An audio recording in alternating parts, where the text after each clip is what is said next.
Why is everyone paying so much over asking price? Is everybody losing their minds? I don't know, but what I do know is this market is setting record numbers, especially here in Tennessee. Homes are truly selling like hotcakes. In this video, I'm going to explain some of the complexities of this year's real estate market. And you're going to want to stick around to the end of this video where I give you some tips on how to buy in this market without spending a fortune.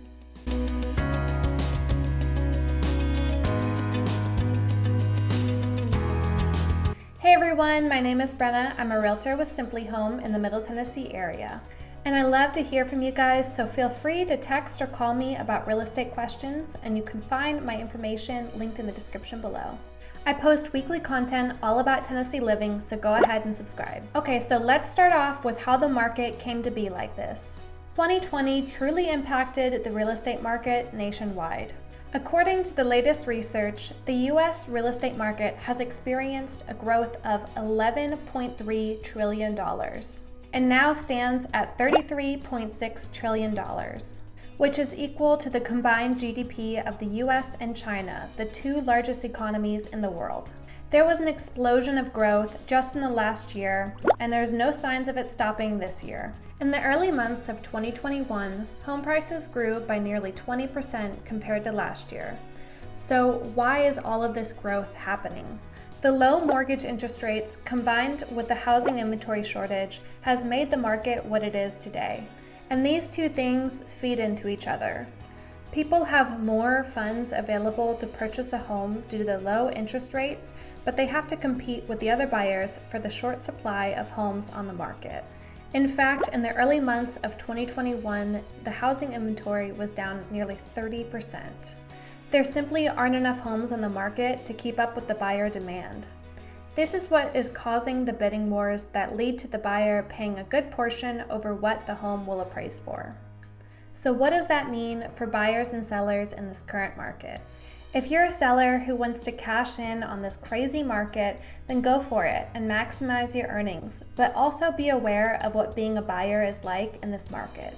Buyers need to know their purchasing power before they start actively looking in this market. So of course, get pre-approved and save up enough for a good down payment. It's incredibly important to know what kind of home you can afford before you start seriously looking for a home. So go over it with your lender or realtor and see how much your monthly payment will be at different home prices. That way, when you start putting in offers, you know what your maximum amount will be. My second tip is to leave your options open in terms of location. Buyers should expand their search and not fixate on just one neighborhood or area. So I'll use Nashville as an example for this. If you want to buy a home in Nashville, it's pretty pricey. So a lot of times I let my buyers know about the surrounding areas around Nashville that may be a little cheaper for them and get them some more space that they need. So keep your options open in terms of location. My third tip for buyers is to put themselves in the seller's shoes. When preparing your offer, think about how your offer is going to look to the sellers. Oftentimes, they'll go with the offer that is easiest on them, and sometimes that's not even the highest bid. So how can you make it easiest on the sellers? By knowing what they need. So if they're also looking for a new home and they're not quite ready to move out, let them stay for an extra month or two. Or you can cover extra expenses that you know the seller may not want to pay. Just work with your agent to make your offer as attractive as it can be within the realm of your buying power. My next piece of advice for buyers is that you can't be too picky in this market. Another agent in this market gave me some really good advice to share with my buyer, and I'm going to share it with you guys as well. When preparing your search for your home, write down your top 9. So write down first the 3 must-haves that you absolutely cannot live without. So these are going to be deal breakers. Then write down 3 wants, desires, or things that you just care about.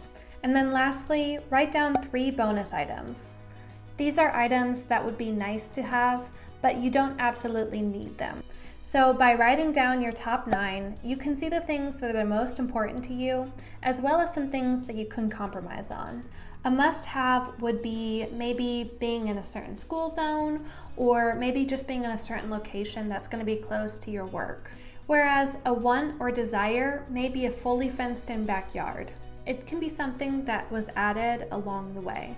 So what is your top 9? Leave it in the comment section down below. So with that final piece of advice, that pretty much concludes my video.